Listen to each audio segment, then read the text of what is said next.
All right, cool. So let's talk about the mechanism of insurance. And let's start from the very beginning, And this is an interesting piece as far as the very beginning is concerned. And the reason I say that is because, check this out. So here you are. This is you. You're the individual, right? And the moment you're born, this is kind of weird. Why am I taking it back to the moment that you're born?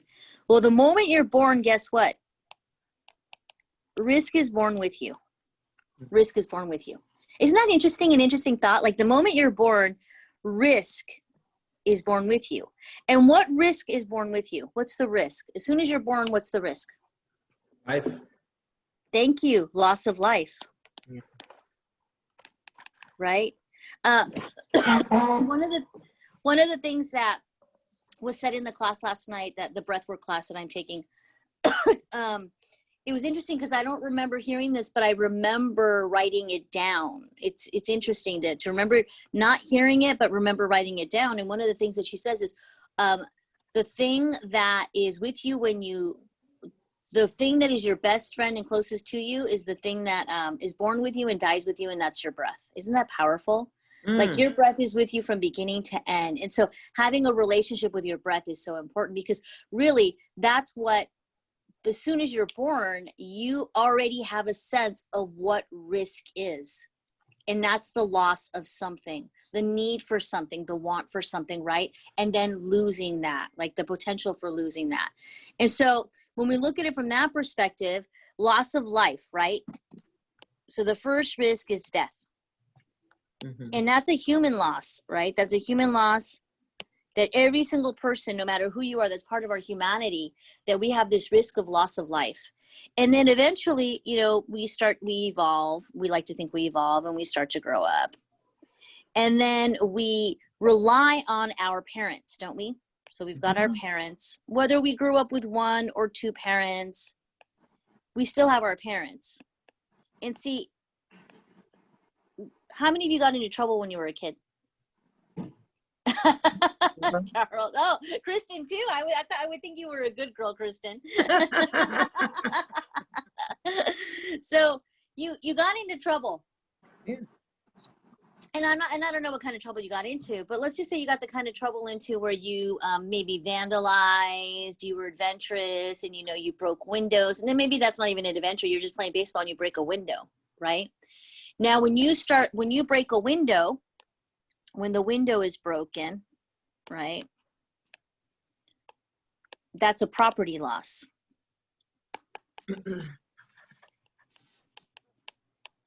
And then you broke the window. Who is responsible for you breaking that window, Charles? If you're 10 years old and you threw a baseball, you hit the baseball into somebody's window.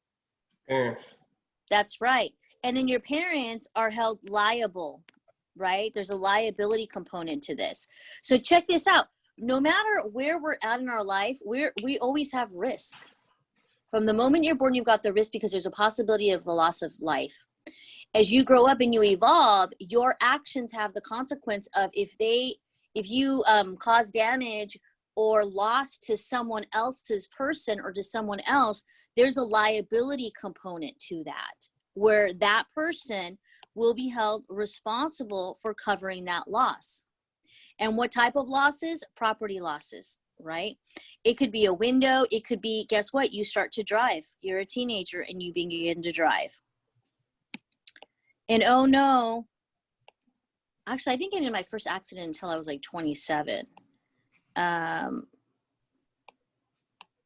if I was a teenager, if I was in my teens and I hit a car, right? Or hit someone, that would be property loss as well by hitting another car. And then hurting someone else would be the liability piece of it. Now, as an adult, let's say now you're an adult, right? And I want to demonstrate something here. See, in the beginning, you're relying on your parents. But as an adult, there's this learn and earn concept. This is important because over time, we learn. And some people actually start off in debt because you've got that student debt, right? So now we're looking at income, and we're either going to start off with a minus or we're going to start off with a positive. But it depends.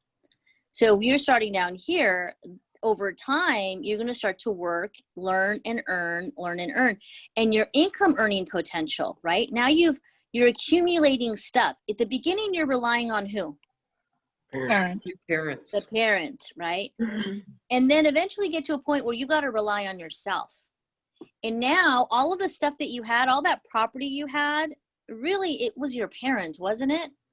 Because you're going to get to a point where all of a sudden you start developing and buying your own property and buying your own stuff. Like you buy your own car, right? Again, I'm not the best artist. Maybe you buy a house or you rent, because the implications are the same. Whether you rent or you own, you're going to fill that house. And you're going to fill that house with what we call personal property.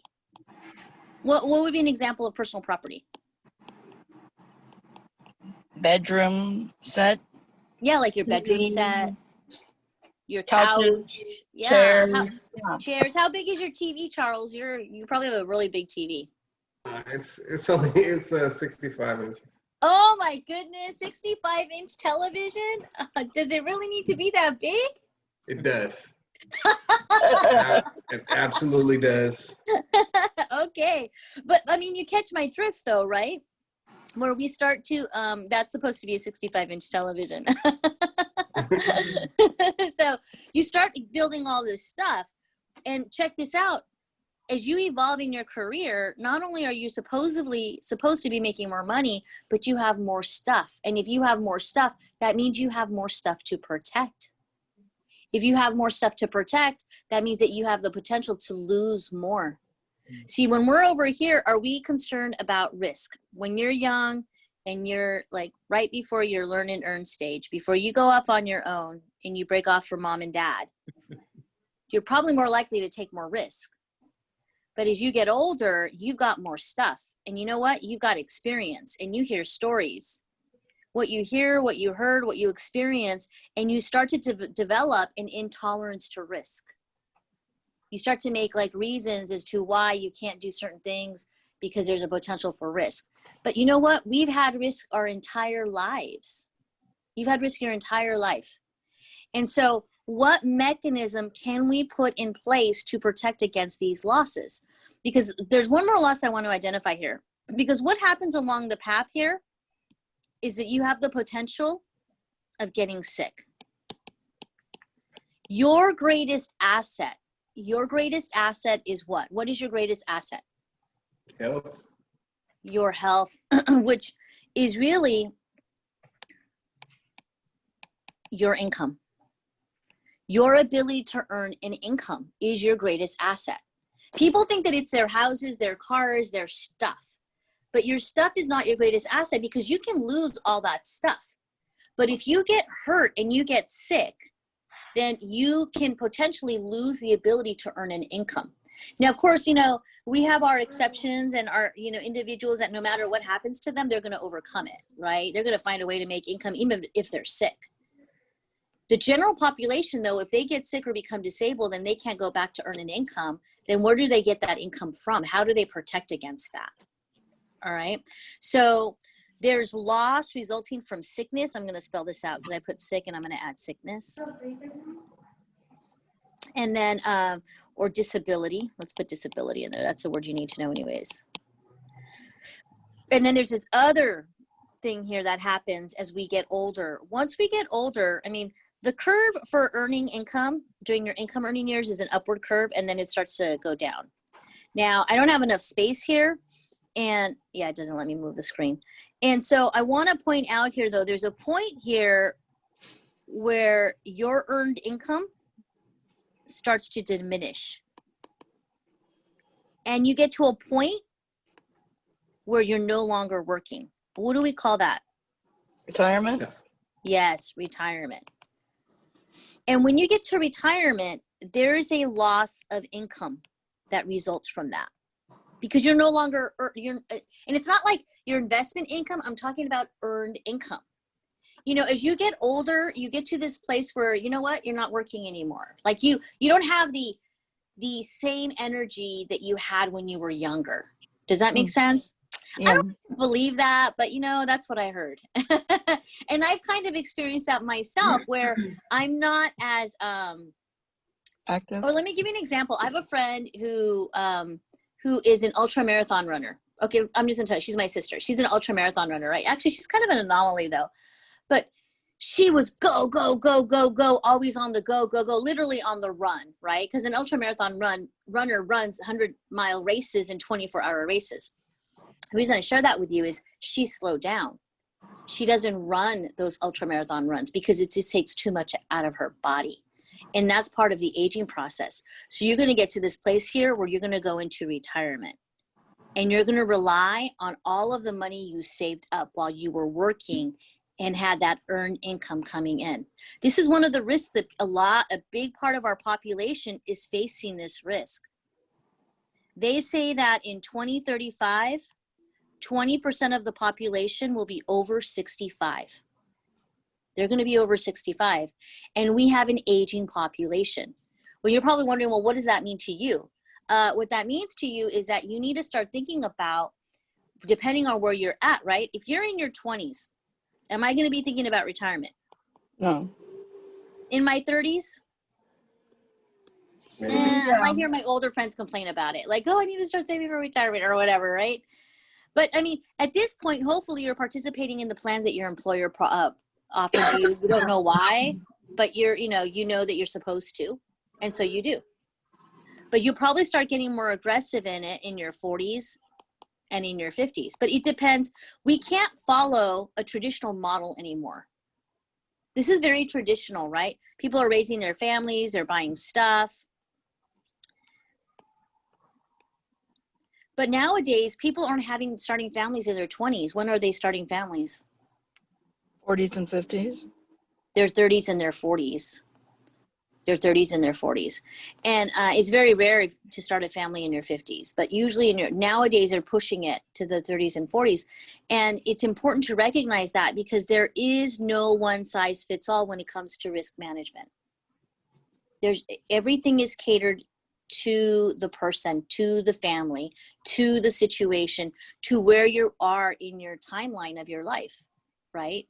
I mean, nobody really lays out what our life is supposed to look like. And if they do, we don't listen to them because we're teenagers and we know better and they try to teach us this stuff, but it's too abstract and too far away for us to recognize this. But now we're adults and you are helping people plan their future. You're helping people recognize that there's risk. Now, what all of this means is that, let me go back and identify the three principal types of losses. I'm going to use this black pen, right? So the first principal type of loss is a human loss resulting from death, which can happen at any time. And we don't know when it's going to happen, right? Disability, human loss resulting from death, disability, and retirement. And the retirement is more of a personnel loss because you're no longer working, right? You're no longer working.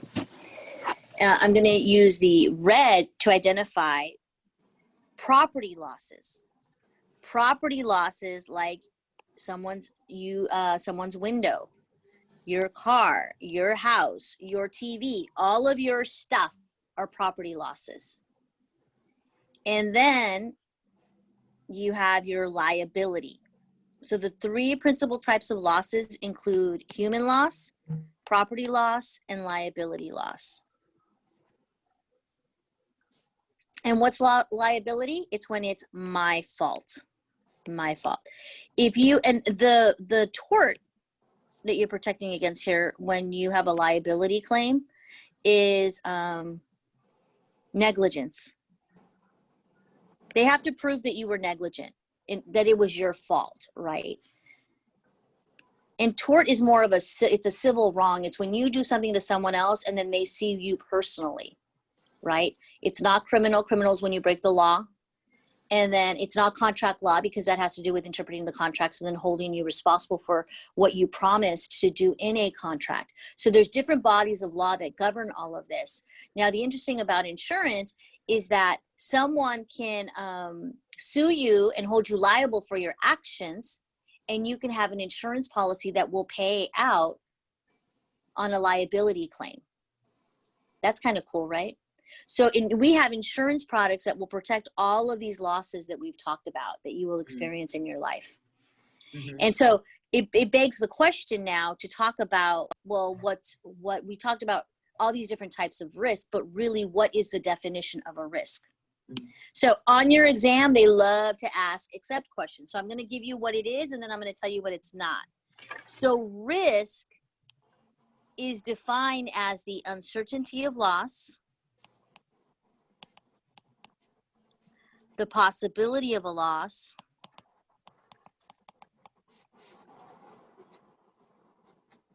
and the chance of loss.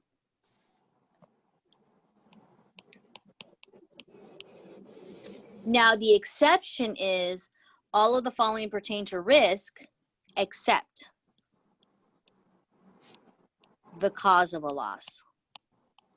I mean, if you look at it, right? I mean, that doesn't fit. It doesn't belong anyways. Uncertainty, possibility, and a chance. The cause is a little bit more concrete, isn't it? Because the cause of a loss is like a loss occurred. The other one, you don't know whether or not the loss occurred. And that's really what a risk is this potential.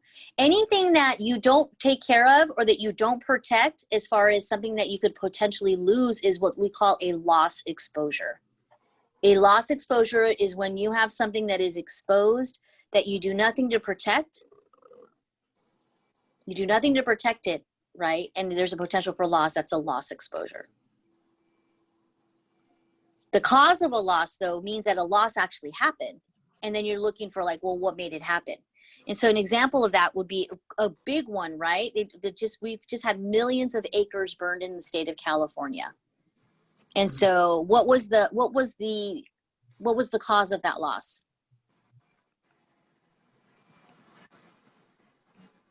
The millions of acres that were burned in the state of California, where houses were burned and lives were lost. What was the cause of that loss?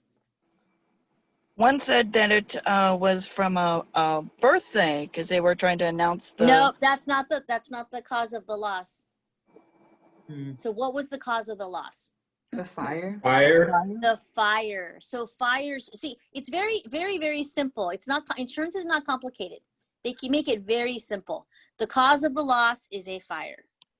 Now, another cause of a loss is this thing, and that's an earthquake.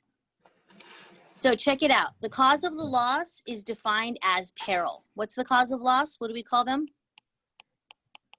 Peril. Thank you. We call them a peril.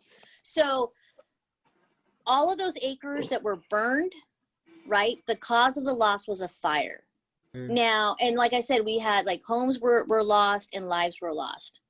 What if there was an earthquake? See, if you lose your home in an earthquake, are you covered? Is that peril covered? You have to have specific earthquake insurance, don't you? Thank you, Charles. Perils are important in the area of property and casualty. That's property and liability. The reason why perils are important is because there's certain perils that are not covered under your property and casualty policy. So like you said, Charles, if you want coverage for earthquake, you actually have to buy a separate earthquake policy to cover against that loss. The houses that were lost in the fire are covered under fire insurance. Fire is covered under your homeowner's policy, but earthquake is not. It's an exclusion. So perils are important because there's certain perils that are not covered in your property and casualty products. But see, in life insurance, we don't care how you die. So those people who died in the fire, if they have life insurance, the policy is going to pay. Does that make sense? There are exceptions, but I'll tell you what the exceptions are. Number one is suicide. But suicide has a limitation. There's a suicide limitation or exclusion only for 2 years. So we like to make a little bit of a joke, although suicide's not something to be joking about. You have 2 years and a day to think about it. Because after 2 years and a day, go for it. Why? Because the policy will pay. Anything less than 2 years, if the insured's death is a result of suicide in the first 2 years of the policy, guess what? They're not going to pay. They don't pay. But after 2 years, they do. If you lied on the application and the insurance company didn't discover it, and then they issue the policy, you better make sure you don't die in the first 2 years because they have the right to contest it in the first 2 years. Isn't this stuff interesting? Mm-hmm. I think it is. Nobody ever talks about it like this with us. I know, right? All right. So I've already covered several test questions in this picture. And it looks messy now, right? I'm really sorry. That's just how I draw all over the place. But I hope I illustrated the point and that you can come back to this foundation piece of risk and what we're going to talk about over the next couple of weeks. Because we have insurance and we have solutions for all of these risks that we've listed and identified in this illustration here. And we've already talked about the first one, which is death, right?